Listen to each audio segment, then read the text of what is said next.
E aí, meus alunos? Mais uma aula aqui, vocês e o professor Beto aqui, para a gente trocar uma ideia. Sabe de quem nós vamos falar hoje nessa aula? De uma figura emblemática chamado Getúlio Dornelles Vargas.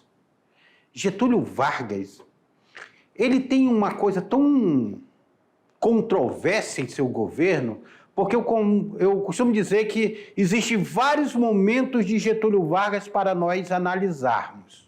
Vamos lá. Primeiro momento de Getúlio Vargas.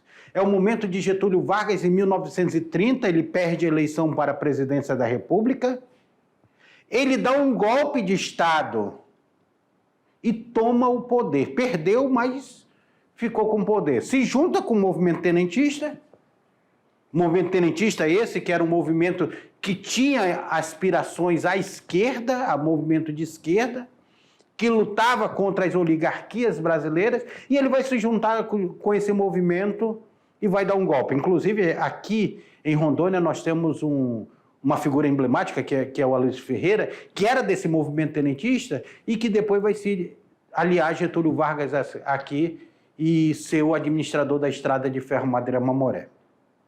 Isso é Getúlio Vargas no primeiro. Getúlio Vargas, como ele assume o poder, ele derruba a Constituição, ele vai ficar até 1934 sem uma Constituição. Em 1932, nós temos ali uma guerra civil entre São Paulo e o governo federal, que era a guerra constitucionalista, aonde se cobrava uma Constituição. Getúlio Vargas, então, agora tem um segundo momento de sua trajetória, que vai ser o Getúlio Vargas constitucional. Um Getúlio Vargas que vai começar em 1934, com essa nova Constituição que é criada, uma Constituição promulgada, ou seja, um Congresso faz a Constituição e ele só assina,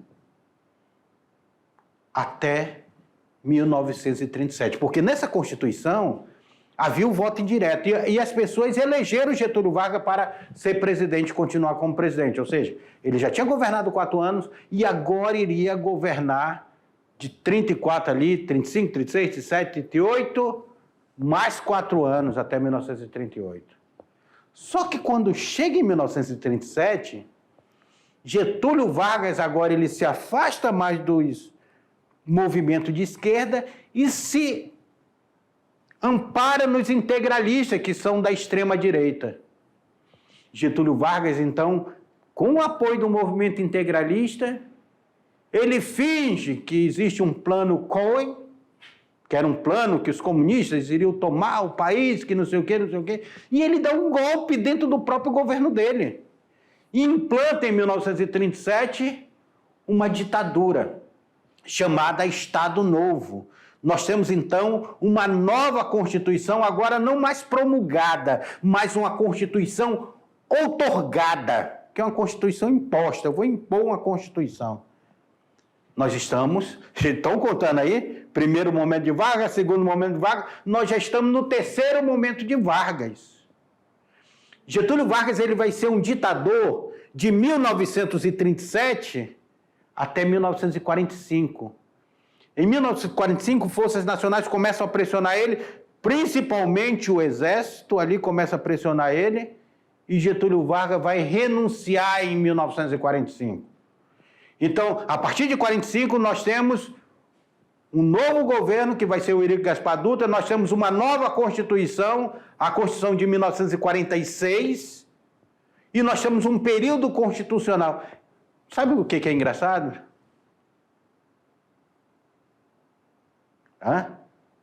É que esse mesmo período constitucional vai fazer com que em 1951 Getúlio Vargas volte eleito pelo povo democraticamente. Olha, o ditador agora voltou, eleição democrática. Getúlio Vargas vai ter um novo governo que vai perdurar até 1954, quando Getúlio Vargas, sofrendo pressões do Exército Brasileiro e de forças políticas nacionais e internacionais, tira a própria vida com um tiro no peito. Esse é um pouco do resumo do Getúlio Vargas, que nós vamos ver nessa aula aí, na tela para vocês. Aula de número 11, que vai falar justamente sobre essa era Vargas. A República em crise, o movimento de 1930, o levante militar, Getúlio Vargas no poder no governo provisório.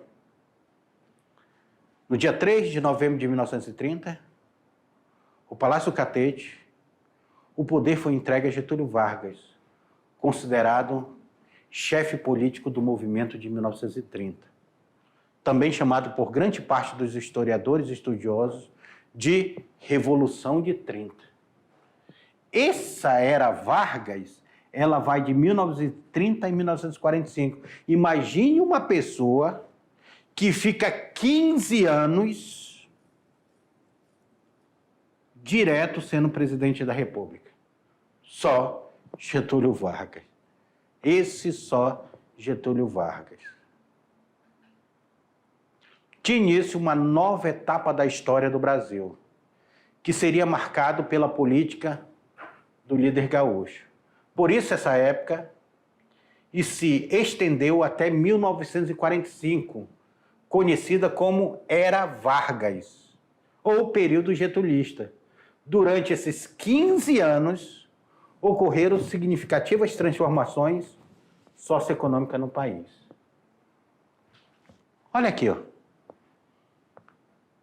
que eu falava para vocês. Nós temos aí várias caricaturas do Getúlio Vargas, né? Getúlio Vargas, Paz e Amor, em 1930. Em 31 esse sorriso já começa. Em 32 ele já está meio chateado com os paulistas, estão fazendo guerra. Aí em 33 ele já está mais sorridente, porque em 34 nós temos a nova Constituição, elege ele presidente, aí em 36 ele vai dizer, olha, meu mandato já está acabando, aí ele vai ficar mais emburradinho aqui em 37 e vai dar um golpe de Estado chamado Estado Novo. É por isso que nós dividimos essa era Vargas desse primeiro momento, porque depois ele volta democraticamente, mas essa era Vargas, nós dividimos ela em governo provisório, bem provisório, né? Dura 4 anos esse governo provisório, que vai de 1930 a 34. O governo constitucional, porque nós temos a nossa Constituição de 34, esse governo constitucional vai até 1937, e nós temos o governo ditatorial ou Estado Novo, que ele vai de 1937 a 1945. Estão percebendo que Getúlio Vargas é cheio de faces e de fases? Tá? Menino de fases, né, Getúlio Vargas?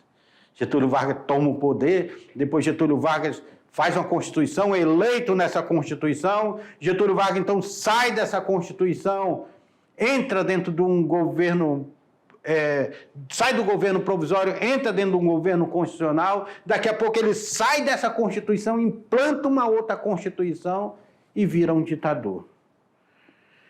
Mas como Getúlio Vargas estava brigando com os grandes latifundiários, porque tem um lado positivo, ele acabou com a política café com leite. Aquela troca de poderes entre São Paulo e Minas Gerais, que ele era lá do Rio Grande do Sul, ele acaba com a política café com leite. Outra questão, Getúlio Vargas ele criou o mecanismo durante o seu governo de nem pendar, fazer um governo para a esquerda, ser um governo só aliado da esquerda, e nem ser só da direita. Tanto é que dentro do governo de Getúlio Vargas, nós temos os direitos trabalhistas sendo implantados, que era uma forma de ele dar uma acalmada nos trabalhadores. Dentro da filosofia fascista também, de Salazar, que utilizava lá em Portugal. Então, ele tenta dar uma acalmada a esses trabalhadores. Eu sou um ditador, mas eu estou dando direitos trabalhistas para vocês. Eu sou o pai dos pobres.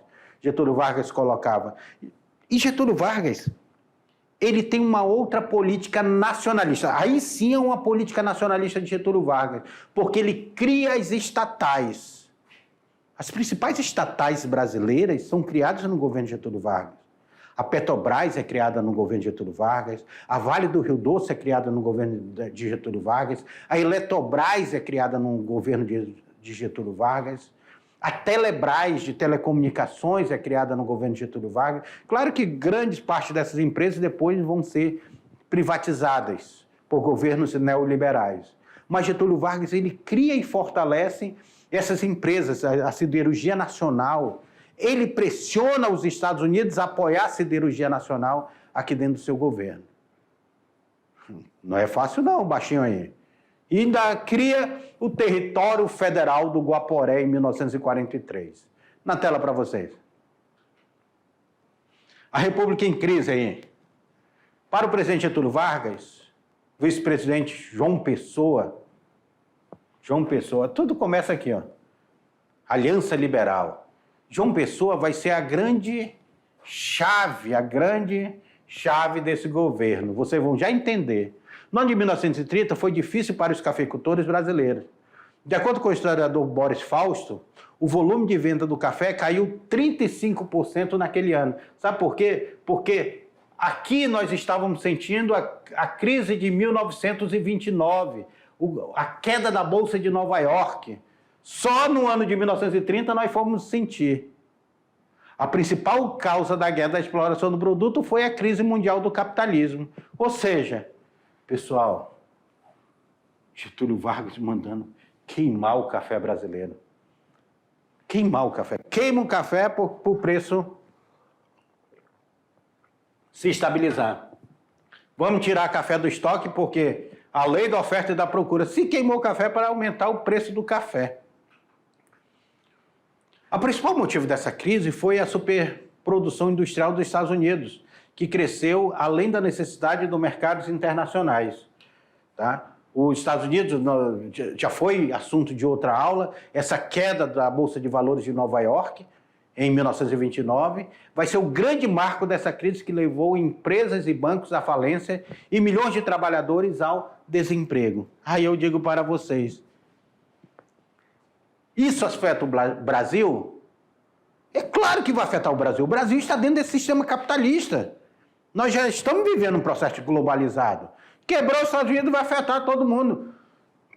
Os Estados Unidos eram um dos maiores compradores de café do Brasil.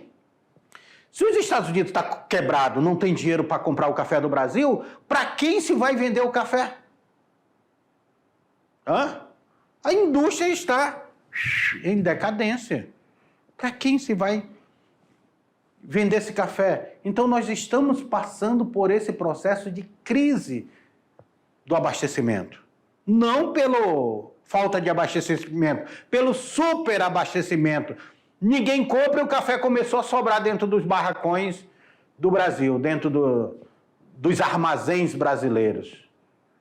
E tinha o convênio de Taubaté ainda que protegia os cafeicultores. O governo brasileiro comprando o café dos cafeicultores para o preço não cair. Na tela de vocês aí. Houve a queda no consumismo e com a redução das vendas ao comércio dos Estados Unidos, reduziram também as compras e isso afetou a economia de várias nações que dependem das importações dos Estados Unidos. E agora? A quem vender as sacas de café? O Brasil deixou de vender milhões de sacas de café para o mercado estadunidense, causando um desastre econômico que levou muitos cafeicultores à falência. Era o café que estava investida a maior parte do capital da elite econômica brasileira. Elite econômica brasileira, lembrando, a política era café com leite, e essa elite econômica estava em decadência, estava em crise. E isso, a crise econômica, é claro que leva a uma crise política. O enfraquecimento econômico dos cafeicultores também significou o declínio de seu poder, declínio forte do poder, contribuindo para uma estrutura, as bases políticas que sustentavam a Primeira República. Isso se manifestou nas eleições de 1930, no momento da indicação do nome do próximo presidente. Por quê? Detalhe para você. Lembra que era política café com leite? Política da café com leite? O presidente era paulista, ou seja, eles teriam que indicar um nome que fosse de Minas Gerais, agora seria a vez. Só que o Washington Luiz, que era o presidente do Brasil no momento, ele não vai indicar um mineiro. Ele indica Júlio Prestes. Não confunda, tá? Não confunda conhaque de alcatrão com catraca de canhão. Não confunda Luiz Carlos Prestes com Júlio Prestes, hein? Não vão confundir. Luiz Carlos Prestes é uma pessoa. Movimento tenentista, de esquerda. Júlio Prestes era o candidato de Washington Luiz à presidência. E detalhe para vocês, Júlio Prestes vai ganhar em Getúlio Vargas, só que Getúlio Vargas vai dizer que foi fraudulenta a eleição, porque Getúlio Vargas, até no próprio Rio Grande do Sul, vai perder. E se não bastasse essa derrota, o vice de Getúlio Vargas ainda sofre um atentado por uma confusão pessoal dele, sofre um atentado lá, que era o governador da Paraíba, que tinha o nome da capital da... Vocês sabem qual era o nome da capital da Paraíba? Ninguém sabe? O nome da capital da Paraíba. Nome da capital do Rio de Janeiro, qual é? Rio de Janeiro, né? Nome da capital de São Paulo, qual é? São Paulo. E o nome da capital da Paraíba era Paraíba. Só que os caras vão matar o governador de lá, que era o João Pessoa. E o João Pessoa vai dizer, pô, deram uma facada. Não, não foi a facada, não. Foi um tiro no João Pessoa e essa morte vai ser uma morte política. Vai se tornar uma morte, que era um problema pessoal, vai se tornar um atentado político. E Getúlio Vargas vai pegar isso. Lá na Paraíba teve toda uma manifestação, mudaram o nome da capital da noite para o dia, colocaram o nome da capital de João Pessoa, mudaram a bandeira da Paraíba. Colocaram a bandeira da Paraíba, o preto do luto e o vermelho. Parece a bandeira do Flamengo, né? Preto e vermelho lá, que o preto era do luto e o vermelho do sangue. E ainda colocaram no meio da bandeira da Paraíba o nego, porque o João Pessoa tinha negado a participar do governo do Washington Luiz e sair aliado a ele. E disseram que era por isso que ele tinha sido morto. E toda essa comoção vai servir para que Getúlio Vargas deu o golpe de 1930. Na tela de vocês aí. Na tela de vocês. Movimento Rebelde de 1930 aí, ó. Júlio Prestes saiu vitorioso das eleições presidenciais, realizada no 1º de março de 1930. Seu principal adversário era o candidato da Aliança Liberal chamado Getúlio Vargas, um gaúcho, Getúlio Vargas. No entanto, os líderes da Aliança Liberal, gaúcho, mineiro e paraibano, recusaram-se a aceitar o resultado e afirmando que a vitória de Júlio Prestes era uma fraude. A vitória de Júlio Prestes era uma fraude. É por isso que toda vez que o povo diz, é fraude isso daí, logo em seguida vem uma tentativa de golpe, né? Aqui o golpe foi bem sucedido, porque é difícil saber qual dos dois lados utilizou mais violência e praticou mais fraude naquele processo eleitoral. Mas o grupo do qual participava a oligarquia paulista foi mais eficiente nos métodos empregados e conseguiu eleger Júlio Prestes, que obteve 59% dos votos, enquanto Getúlio Vargas obteve apenas 40% dos votos. Mas Getúlio Vargas, é claro, não vai deixar barato. Aí nós temos o assassinato de João Pessoa, que eu falava ainda agora para vocês. A revolta ganhou mais intensidade quando João Pessoa, candidato a vice-presidente de Getúlio Vargas, da Aliança Liberal, foi assassinado por motivos que misturam questões pessoais e políticas em 26 de julho de 1930. Aí eles vão aproveitar o assassinato de João Pessoa e vão dizer, olha, vamos fazer uma revolta. O Brasil entra no clima de revolta após eleições presidenciais. Pessoal, começou um quebra-quebra, foi aumentando em várias regiões do país, envolvendo diversos grupos, vai envolver operários, vai envolver militares, principalmente militares do movimento tenentista, profissionais liberais, todos esses vão começar a se revoltar. E atribuiu-se ao mineiro Antônio Carlos uma frase que simbolizava a tensão existente na época. Olha a frase: façamos a revolução antes que o povo a faça. Façamos a revolução antes que o povo a faça. Será que Antônio Carlos falou mesmo essa frase? Mas o que se tem é que, a partir deste momento, nós vamos ter Getúlio Vargas se fortalecendo no clamor popular, Getúlio Vargas reunindo e marchando em seu cavalo até a capital do Brasil, Rio de Janeiro.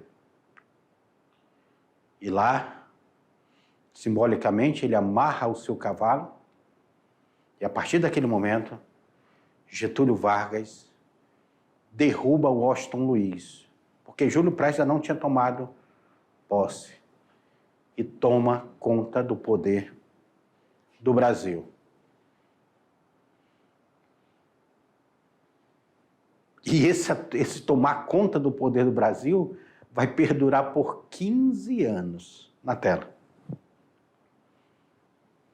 Essas palavras demonstram os líderes da Aliança Liberal, preocupados com a insatisfação populares, tinham consciência de que era preciso agir rapidamente e assumir o comando do processo político. Caso contrário, outras pessoas iriam aproveitar e fazer essa revolução. Olha o levante, olha Getúlio. Eu quero lembrar vocês que Getúlio Vargas não era militar, tá, gente? Getúlio Vargas não era militar. Mas aí ele está vestido com fardamento militar. Ele está com o movimento tenentista ao seu lado. Só Luiz Carlos Prestes que depois não vai seguir Getúlio Vargas, não. 3 de outubro, teve início uma luta armada no estado do Rio Grande do Sul, que se espalhou por outros estados, como Minas Gerais, Paraíba e Pernambuco. Olha a bandeira da Paraíba que eu falava para vocês, nego. É claro que hoje ela tem outro formato, mas ela foi feita assim. Preta, essa outra cor que não aparece aqui é vermelha, tá? Preta e vermelha. Nego, que seria o preto do luto e o vermelho do sangue de João Pessoa. E a frase nego, que ele dizia que tinha negado participar junto com o governo federal. Qual era o objetivo que se tinha? O objetivo era impedir a posse de Júlio Prestes como presidente da República, o que deveria ocorrer em 15 de novembro de 1930. É isso que eu estava falando para vocês ainda agora. O golpe não foi contra o Júlio Prestes, só que o Júlio Prestes ia tomar posse. Eles deram o golpe antes da posse. Percebam vocês que sempre a tentativa de se dar o golpe, tenta se dar primeiramente antes da posse. Porque depois da posse ficaria mais difícil dar o golpe em Júlio Prestes. E o governo ainda estava no final do governo dele, né? O Washington Luiz ainda estava finalizando seu governo, e eles vão dar o golpe contra o Washington Luiz. E Getúlio Vargas, apoiado pelo movimento tenentista, porque esse primeiro momento de Getúlio Vargas, ele tem essa concepção mais à esquerda, lutando contra as oligarquias, derrubando as oligarquias brasileiras. Por isso que o movimento tenentista vai caminhar com Getúlio Vargas. E nós vamos perceber as mudanças que tiveram o governo Getúlio Vargas. E as oligarquias... Getúlio Vargas vai ser corajoso. Acredito que se não tivesse na crise do café também, ele não teria conseguido fazer a derrubada das oligarquias. Porque os cafeicultores do Brasil, eles eram muito bem organizados. Tinha um convênio de Taubaté, que fazia uma proteção deles, para eles não perderem o lucro. E tinha um outro mecanismo que ele se autoprotegia. Minas Gerais ficou meio de fora, dizendo, olha, eu vou ficar olhando aqui, por quê? Porque era eu para estar na presidência da República e vocês não cumpriram o acordo café com leite. Uma hora Minas Gerais, outra hora São Paulo. E Getúlio Vargas vai aproveitar esse cenário, morte de João Pessoa, e vai dar o golpe. O que eu quero dizer para vocês? É implantado a partir deste momento, de 1930, é implantado o chamado governo provisório. Getúlio Vargas passa a governar por decreto-lei. Não existe uma Constituição, a Constituição foi rasgada. Lembrando para vocês, quais são as constituições que nós tivemos? Nós tivemos a primeira Constituição, que foi 1824, que é uma Constituição imperial. Depois nós tivemos uma outra Constituição de 1891, que vai ser a nossa primeira Constituição republicana. E agora, essa Constituição era rasgada. E nós ficamos sem Constituição. Vamos ficar sem Constituição de 1930 até 1934, quando nós vamos ter a nossa terceira Constituição, em 1934. Terceira Constituição. Aí, em 1937, nós vamos ter a nossa quarta Constituição. Aí, em 1946, nós vamos ter a nossa quinta Constituição.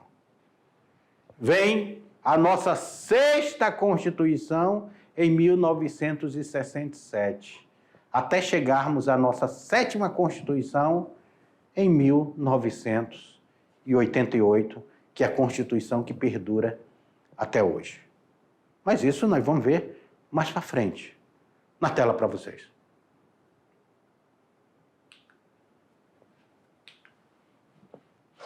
Reconhecendo o avanço dos movimentos militares no Rio de Janeiro, aliaram-se aos revoltosos e depuseram o presidente Washington Luiz no dia 24 de outubro, antes da posse do novo presidente.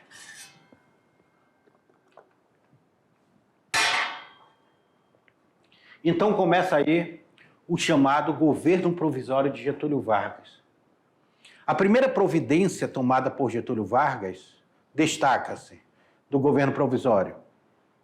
A suspensão da Constituição de 1891, lembrando para vocês, segunda Constituição Federal, mas era a primeira Constituição republicana, tá bom? Era a primeira Constituição republicana. Ele suspendeu essa Constituição, está suspensa a Constituição. Ele vai dizer, a Constituição agora sou eu, agora eu vou fazer decreto-lei. Os decretos que ele fazia viravam lei. O fechamento dos órgãos do poder legislativo significava o quê? Acabaram as assembleias legislativas, acabaram as câmaras de vereadores. Todo o poder legislativo acabava. Agora estaria tudo concentrado dentro do governo federal. Era o governo centralizado. De governadores vão ter agora interventores. Vão ser indicados interventores militares ligados ao movimento tenentista. Aqui, a Estrada de Ferro Madeira Mamoré, nós tivemos um interventor, que foi Aloísio Ferreira, que era um militar do movimento tenentista.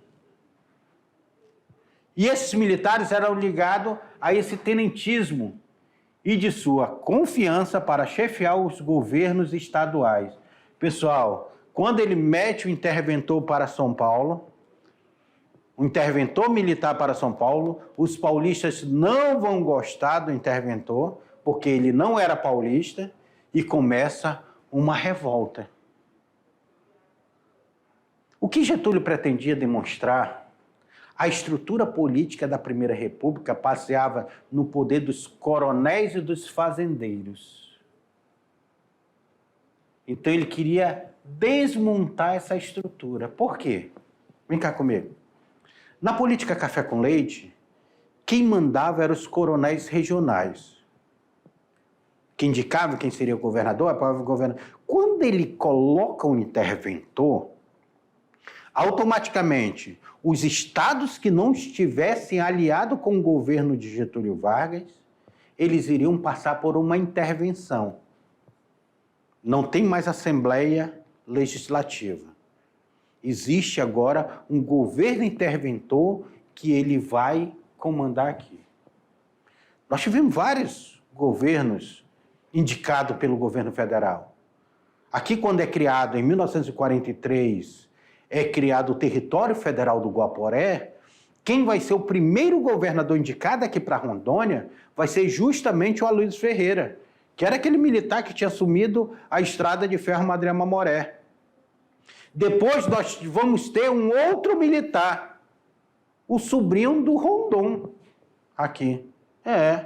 Nós vamos ter aqui ele como governador. Vai ser o nosso segundo governador daqui de Rondônia. Então, nós vamos ter esse período de intervenção aqui. Tá? Desculpa, eu não falei o nome, falei sobrinho do Rondon, mas o Joaquim Vicente Rondon, tá? Joaquim Vicente Rondon, que vai ser o nosso segundo governador. Depois ele vai se tornar deputado federal e tudo, aquela questão toda. Então, nós vamos ter um período de intervenção que só vai ser quebrado no final do governo de Getúlio Vargas, quando nós vamos ter lá uma nova Constituição, em 1946. Mas volta aí para a gente finalizar a nossa aula aí. Os interventores acreditavam que em um pouco tempo eliminariam as forças dos grupos políticos tradicionais. Não eliminaram. Não conseguiram reduzir o poder de seus representantes. Mas Getúlio Vargas, olha, vestido de militar, lembra de Getúlio Vargas, né? Vai estar muito forte dentro desse governo. Percebam vocês, Getúlio Vargas toma o poder em 30, coloca interventores. Será que todo mundo vai aceitar o governo de Getúlio Vargas de bom grado? Não, não vai aceitar. São Paulo vai entrar numa guerra civil com o governo federal que vai ser chamada de guerra constitucionalista. Porque São Paulo vai exigir que Getúlio Vargas, isso em 1932, exigir que Getúlio Vargas faça uma Constituição. Havia doações de bens para essa guerra, havia convocação, você tem um dever a cumprir, venha se aliar. Depois nós tivemos a morte de alguns estudantes num protesto contra o governo de Getúlio Vargas. Tá? Aí o movimento vira o MDC lá, a sigla dos nomes dos estudantes que vão ser mortos. Nós vamos ter a intensificação dessa guerra civil. Getúlio Vargas ganha essa guerra civil. Ganha contra São Paulo. Mas para que os ânimos se acalmem, Getúlio Vargas chama uma Assembleia Constituinte, e essa Assembleia Constituinte, de confiança do governo de Getúlio Vargas, cria uma nova Constituição, porque a de 1891 estava suspensa. É criada, então, a Constituição de 1934.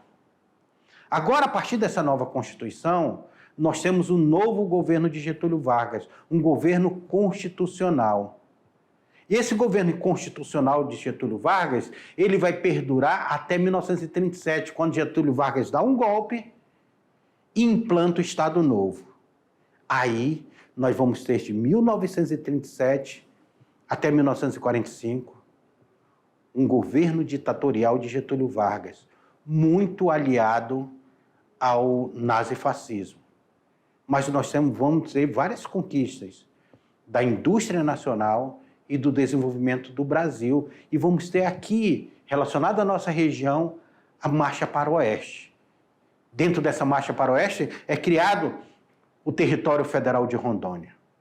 Então, meus queridos alunos, esse é um pouco da trajetória de Getúlio Dornelles Vargas.